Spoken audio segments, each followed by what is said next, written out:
of Mice and Men by John Steinbeck. Chapter 5. One end of the great barn was piled high with new hay, and over the pile hung the 4 taloned Jackson fork suspended from its pulley.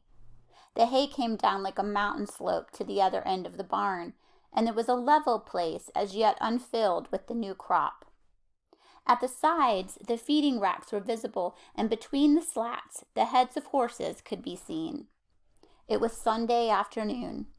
The resting horses nibbled the remaining wisps of hay, and they stamped their feet, and they bit the wood of the mangers and rattled the halter chains. The afternoon sun sliced in through the cracks of the barn walls and lay in bright lines on the hay. There was the buzz of flies in the air, the lazy afternoon humming. From outside came the clang of horseshoes on the playing peg and the shouts of men playing, encouraging, jeering. But in the barn it was quiet and humming and lazy and warm. Only Lennie was in the barn, and Lennie sat in the hay beside a packing case under a manger in the end of the barn that had not been filled with hay. Lennie sat in the hay and looked at a little dead puppy that lay in front of him. Lennie looked at it for a long time, and then he put his huge hand and stroked it clear from one end to the other. And Lennie said softly to the puppy, "Why'd you gotta get killed? You ain't so little as mice. I didn't bounce you hard." He bent the pup's head up and looked in its face, and he said to it, "Now maybe George ain't gonna let me tend no rabbits if he finds out you got killed." He scooped a little hollow and laid the puppy in it and covered it over with hay, out of sight, but he continued to stare at the mound he had made. He said, "This ain't no bad thing like I gotta go hide in the brush. Oh no, this ain't. I'll tell George I found it dead." He unburied the puppy and inspected it, and he stroked it from ears to tail. He went on sorrowfully, "But he'll know. George always knows. He'll say, 'You done it. Don't try to put nothing over on me.' And he'll say, 'Now just for that, you don't get to tend no rabbits.'" Suddenly his anger rose. "God damn you," he cried. "Why you gotta get killed? You ain't so little as mice." He picked up the pup and hurled it from him. He turned his back on it. He sat back over his knees and he whispered, "Now I won't get to tend the rabbits. Now he won't let me." He rocked himself back and forth in his sorrow. From outside came the clang of horseshoes on the iron stake, and then a little chorus of cries. Lennie got up and brought the puppy back and laid it on the hay and sat down. He stroked the pup again. "You wasn't big enough," he said. "They told me and told me you wasn't. I didn't know you'd get killed so easy." He worked his fingers on the pump's lip ear. "Maybe George won't care," he said. "This here goddamn little son of a bitch wasn't nothing to George." Curley's wife came around the end of the last stall. She came very quietly so that Lennie didn't see her. She wore her bright cotton dress and the mules with the red ostrich feathers. Her face was made up, and the little sausage curls were all in place. She was quite near to him before Lennie looked up and saw her. In a panic, he shoveled hay over the puppy with his fingers. He looked sullenly up at her. She said, "What you got there, sonny boy?" Lennie glared at her. "George says I ain't to have nothing to do with you, talk to you or nothing." She laughed. "George giving you orders about everything?" Lennie looked down at the hay. "Says I can't tend no rabbits if I talk to you or anything." She said quietly, "He's scared. Curley'll get mad. Well, Curley got his arm in a sling, and if Curley gets tough, you can break his other hand. You didn't put nothing over on me about it getting caught in no machine." But Lennie was not to be drawn. "No, sir, I ain't going to talk to you or nothing." She knelt in the hay beside him. "Listen," she said. "All the guys got a horseshoe tenement going on. It's only about 4 o'clock. None of them guys is going to leave that tenement. Why can't I talk to you? I never get to talk to nobody. I get awful lonely, Lennie said. Well, I ain't supposed to talk to you or nothing. I get lonely, she said. You can talk to people, but I can't talk to nobody but Curley, else he gets mad. How'd you like not to talk to anybody? Lennie said. Well, I ain't supposed to. George is scared I'll get in trouble. She changed the subject. What you got covered up there? Then all of Lennie's woe came back on him. Just my pup, he said sadly. Just my little pup. And he swept the hay from on top of it. Why, he's dead, she cried. He was so little, Lennie said. I was just playing with him, and he made like he's going to bite me, and I made like I was going to smack him, and I done it, and then he was dead. She consoled him. Don't you worry none. He was just a mutt. You can get another one easy. The whole country is full of mutts. It ain't that so much, Lennie explained miserably. George, he ain't gonna let me tend no rabbits now. Why don't he? Well, he said if I done any more bad things, he ain't gonna let me tend the rabbits. She moved closer to him, and she spoke soothingly. Don't you worry about talking to me. Listen to the guys yell out there. They got $4 a bet in that tenement. None of them ain't gonna leave till it's over. If George sees me talking to you, he'll give me hell, Lennie said cautiously. He told me so. Her face grew angry. What's the matter with me? She cried. Ain't I got a right to talk to nobody? What do you think I am anyways? You're a nice guy. I don't know why I can't talk to you. I ain't doing no harm to you. Well, George says you'll get us in a mess. Aw, nuts, she said. What kind of harm am I doing to you? Seems like they ain't none of them cares how I gotta live. I tell you, I ain't used to living like this. I could have made something of myself, she said darkly. Maybe I will yet. And then her words tumbled out in a passion of communication, as though she hurried before her listener could be taken away. I lived right in Salinas, she said.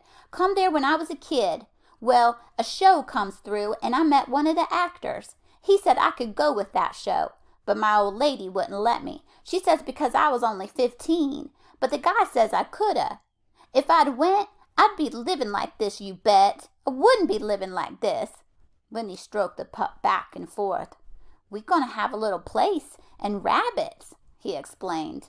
She went on with her story quickly before she could be interrupted.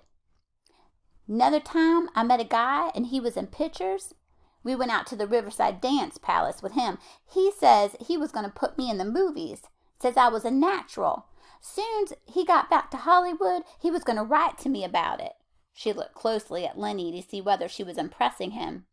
I never got that letter, she said. I always thought my old lady stole it.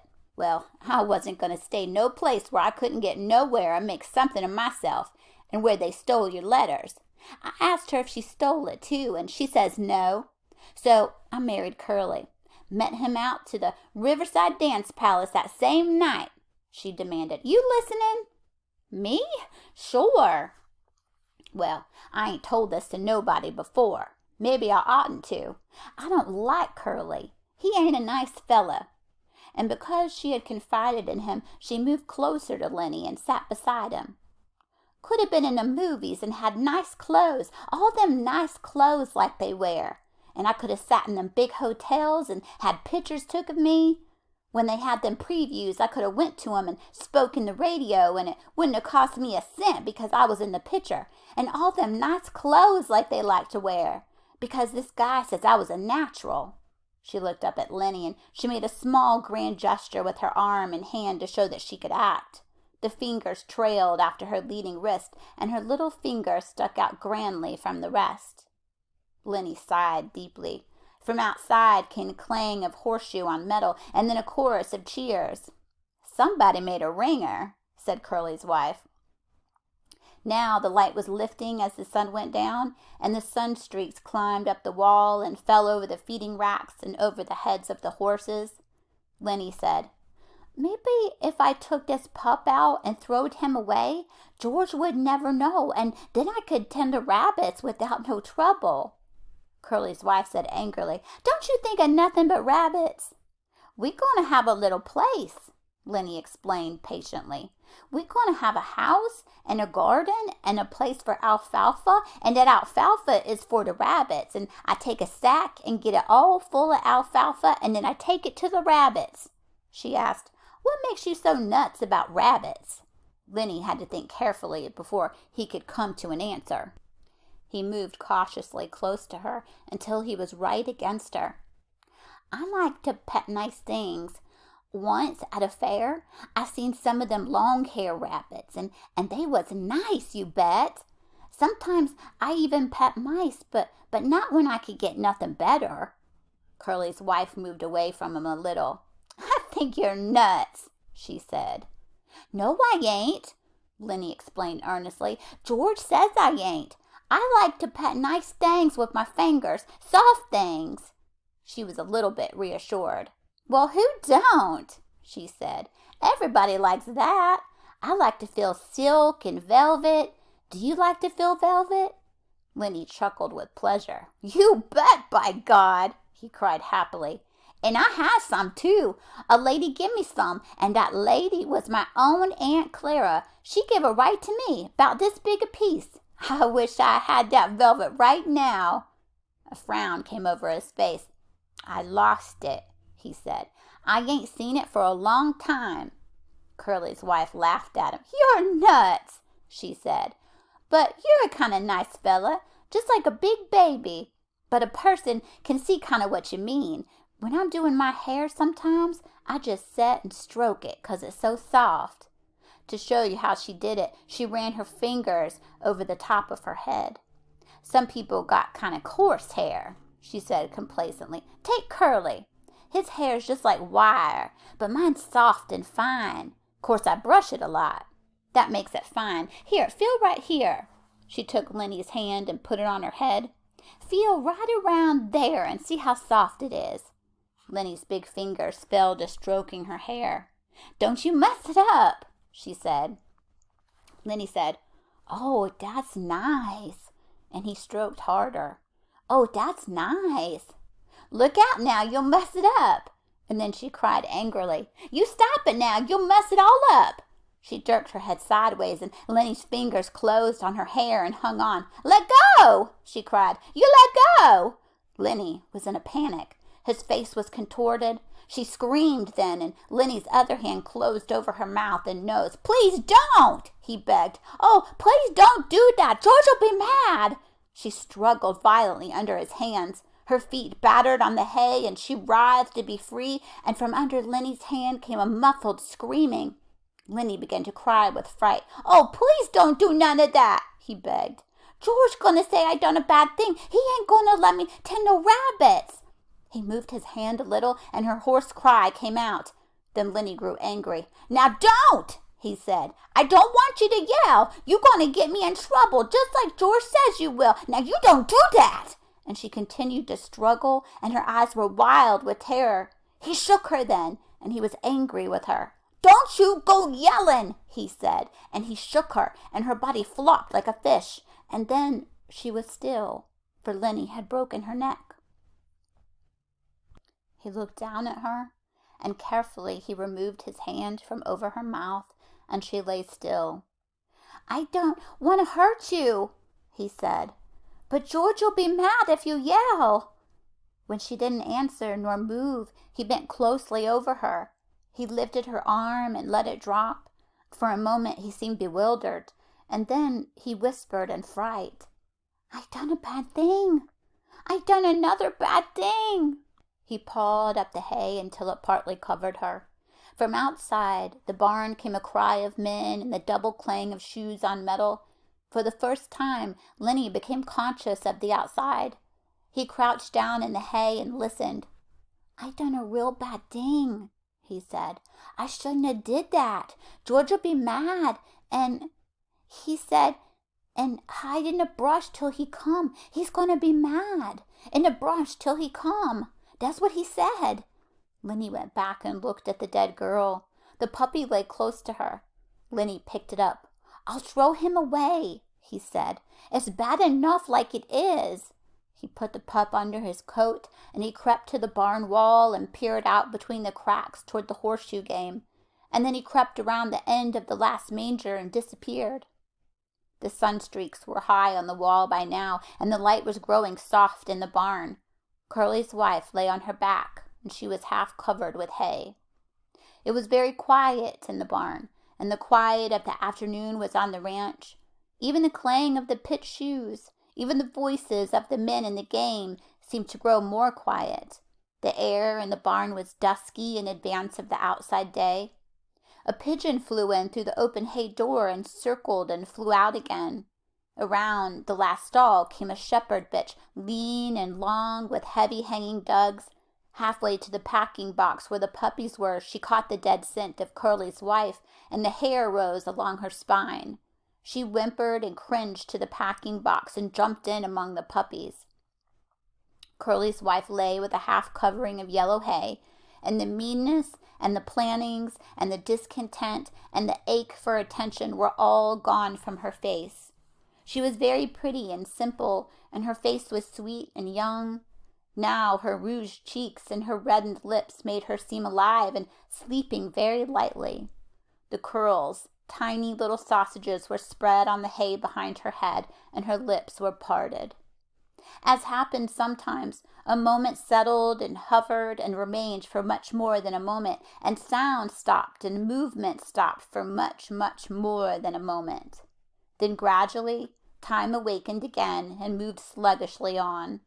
The horses stamped on the other side of the feeding racks, and the halter chains clinked. Outside, the men's voices became louder and clearer. From around the end of the last stall, old Candy's voice came. "Lennie," he called. "Oh, Lennie, you in here? I've been figuring some more. Tell you what we can do, Lennie." Old Candy appeared around the end of the last stall. "Oh, Lennie," he called again, and then he stopped and his body stiffened. He rubbed his smooth wrist on his white stubble whiskers. "I didn't know you was in here," he said to Curly's wife. When she didn't answer, he stepped nearer. "You oughtn't to sleep out here," he said disapprovingly, and then he was beside her, and, "Oh, Jesus Christ!" He looked about helplessly and rubbed his beard, and then he jumped up and went quickly out of the barn. But the barn was alive now. The horses stamped and snorted, and they chewed the straw of their bedding, and they clashed the chains of their halters. In a moment, Candy came back, and George was with him. George said, "What was it you wanted to see me about?" Candy pointed at Curly's wife. George stared. "What's the matter with her?" he asked. He stepped closer, and then he echoed Candy's words. "Oh, Jesus Christ!" He was down on his knees beside her. He put his hand over his heart, and finally, when he stood up, slowly and stiffly, his face was as hard and tight as wood, and his eyes were hard. Candy said, "What done it?" George looked coldly at him. "Ain't you got any idea?" he asked, and Candy was silent. "I should have knew," George said hopelessly. "I guess maybe way back in my head I did." Candy asked, "What are we going to do now, George? What are we going to do now?" George was a long time in answering. "Guess we got to tell the guys. I guess we got to get him in, get him locked up. We can't let him get away. Why, the poor bastard starve." And he tried to reassure himself. Maybe they'll lock him up and be nice to him. But Candy said excitedly, "We oughtn't let him get away. You don't know what Curly'll do. He'll want him lynched. Curly'll want him killed." George watched Candy's lips. "Yeah," he said at last, "that's right. Curly will. And the other guys will." And he looked back at Curly's wife. Now Candy spoke his greatest fear. "You and me can get that little place, can't we, George? You and me can go there and live nice, can't we, George? Can't we?" Before George answered, Candy dropped his head and looked down at the hay. He knew. George said softly, "I think I knowed from the very first. I think I know we'd never do her. He used to like to hear about it so much I got to thinking maybe we would." "Then it's all off?" Candy asked sulkily. George didn't answer his question. George said, "I'll work my month and I'll take my $50, and I'll stay all night in some lousy cat house, or I'll sit in some pool room till everybody goes home. Then I'll come back and work another month and I'll have $50 more." Candy said. "He's such a nice fella. I didn't think he'd do nothing like this." George still stared at Curly's wife. "Lennie never done it in meanness," he said. "All the time he done bad things, but he never done one of 'em mean." He straightened up and looked back at Curly. "Now listen, we gotta tell the guys. They gotta bring 'em in, I guess. There ain't no way around it. Maybe they won't hurt 'em," he said sharply. "I ain't gonna let 'em hurt Lennie.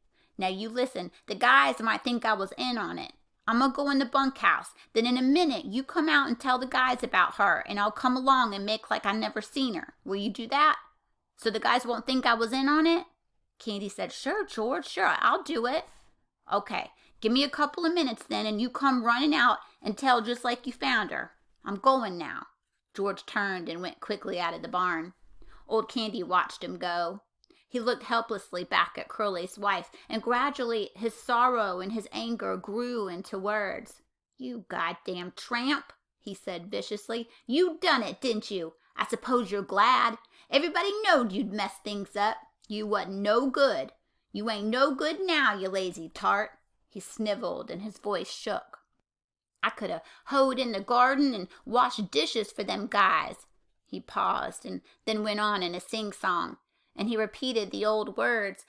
"As if there was a circus or a baseball game, we would have went to her. Just said to hell with work and went to her.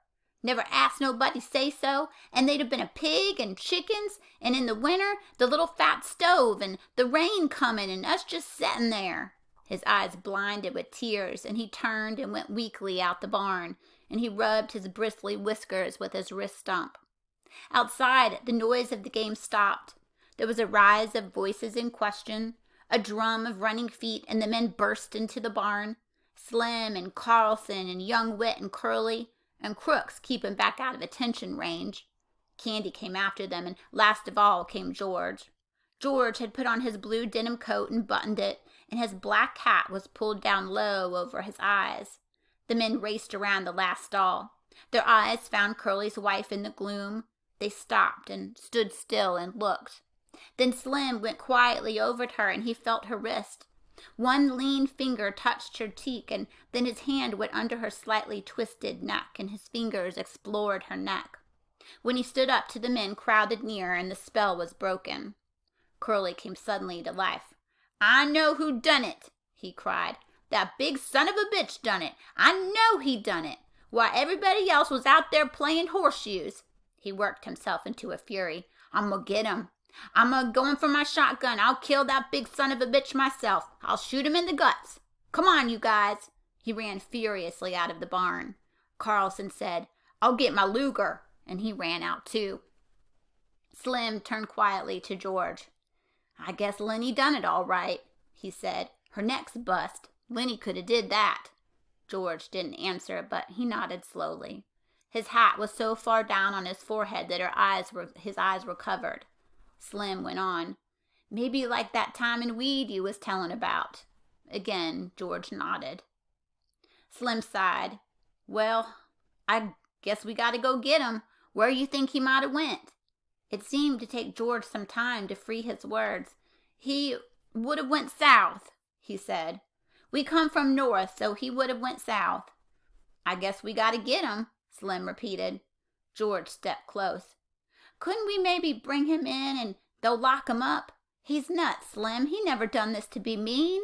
Slim nodded. "We might," he said. "If we could keep Curly in, we might. But Curly's going to want to shoot him. Curly's still mad about his hand. And suppose they lock him up and strap him down and put him in a cage. That ain't no good, George." "I know," said George. "I know." Carlson came running in. "The bastard stole my Luger," he shouted. "It ain't in my bag." Curly followed, and Curly carried a shotgun in his good hand. Curly was cold now. "All right, you guys," he said. "The Negro's got a shotgun. You take it, Carlson. When you see him, don't give him no chance. Shoot for his guts. That'll double him over." Wit said excitedly, "I ain't got a gun." Curly said, "You go in Soledad and get a cop. Get Al Wiltz. He's deputy sheriff. Let's go now." He turned suspiciously on George. "You coming with us, fella?" "Yeah," said George. "I'll come. But listen, Curly, the poor bastard's nuts. Don't shoot him. He didn't know what he was doing." "Don't shoot him," Curly cried. He got Carlson's Luger. Course we'll shoot him. George said weakly, maybe Carlson lost his gun. I seen it this morning, said Carlson. No, it's been took. Slim stood looking down at Curly's wife. He said, Curly, maybe you better stay here with your wife. Curly's face reddened. I'm going, he said. I'm going to shoot the guts out of that big bastard myself. Even if I only got one hand, I'm going to get him. Slim turned to Candy. You stay here with her then, Candy. The rest of us better get going. They moved away. George stopped a moment beside Candy, and they both looked down at the dead girl until Curly called, You, George, you stick with us so we don't think you had nothing to do with this. George moved slowly after them, and his feet dragged heavily. And when they were gone, Candy squatted down in the hay and watched the face of Curly's wife. Poor bastard, he said softly. The sound of the men grew fainter. The barn was darkening gradually, and in their stalls the horses shifted their feet and rattled the halter chains. Old Candy lay down in the hay and covered his eyes with his arm.